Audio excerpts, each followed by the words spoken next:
This is the adjusted. Now, this is adjusted for opponent. Yep, which is good.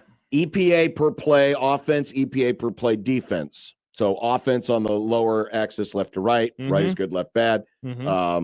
Defense up and down. Lower was worse. Higher is better. And look, I mean, they're almost perfectly smack dab in the middle. So the red dotted lines represent basically the middle of the country, or the average. And by the way, look at some of the company they're keeping. Colorado, god awful. Mississippi State, god awful. Clemson, god awful.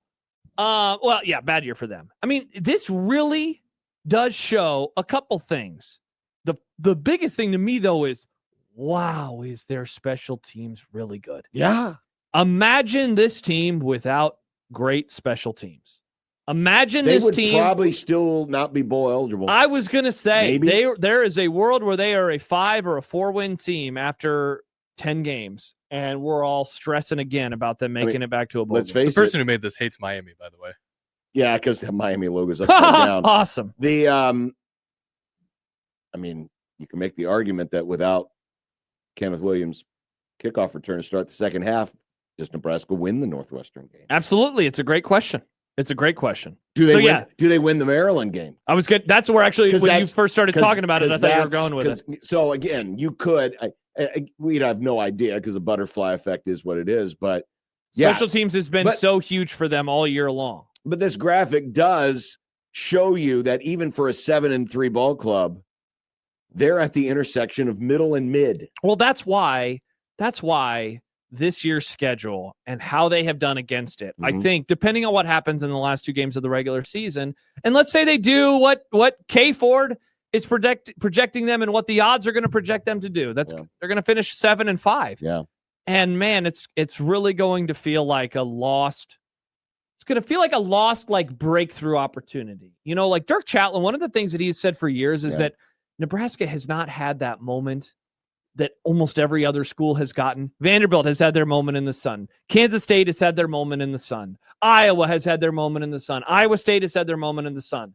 Nebraska has not had their moment in the sun, and they're probably not. I mean, even if they win out, are we calling it a moment in the sun? I wouldn't call that a moment in the sun. I'd say nice. I mean, they finally, 10-3. Yeah. I mean, yeah, nice end of the year, but not moment in the sun. A moment in the sun is a playoff contender. You know, it's getting into that mix, and so this is pretty interesting. And you know, the question that I'm going to have a whole lot in December ahead of the portal is going to be, how can they get these numbers better? How can they get them closer to the other teams that are on this list? And keep in mind that this is factoring in one of the, and some would say it is the best pass defense in the country, right? Just shows you that, you know, it's not just about the pass defense, obviously, because you got to be able to stop the run as well. And if you can't do that, you got some issues. When we last had this graphic, it is interesting that Nebraska did move a little more to the right. Stop me if you've ever heard that before. Nebraska moving to the right. Just a little, though? From where it was, you know, when we flashed up a similar graphic, what was it, last week or 2 weeks ago? Yeah. Where we were comparing it to the last 2 years under Matt Rule, and their placement was, you know, a little below average on offense and hovering around average on defense. Well, right now, it's pretty much average. I mean, dead middle. Yeah.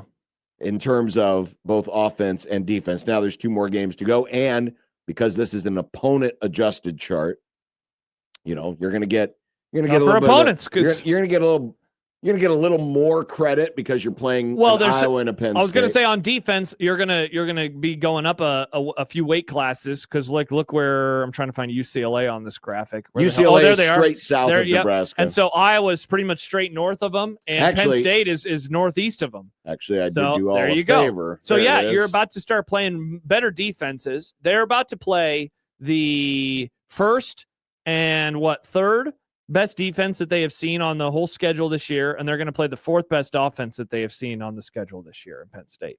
So, yeah, they're going up a weight class, which, as I keep saying, is awesome. I love that they are going up weight classes. I like that we're going to finish the season and have a lot of data points on the quarterback position. good or bad, we're going to have data points, and that's a positive. I'm so happy that they're not finishing the schedule with like Rutgers in Iowa. Yeah. I like that it's Penn State in Iowa, and not taking a big step back.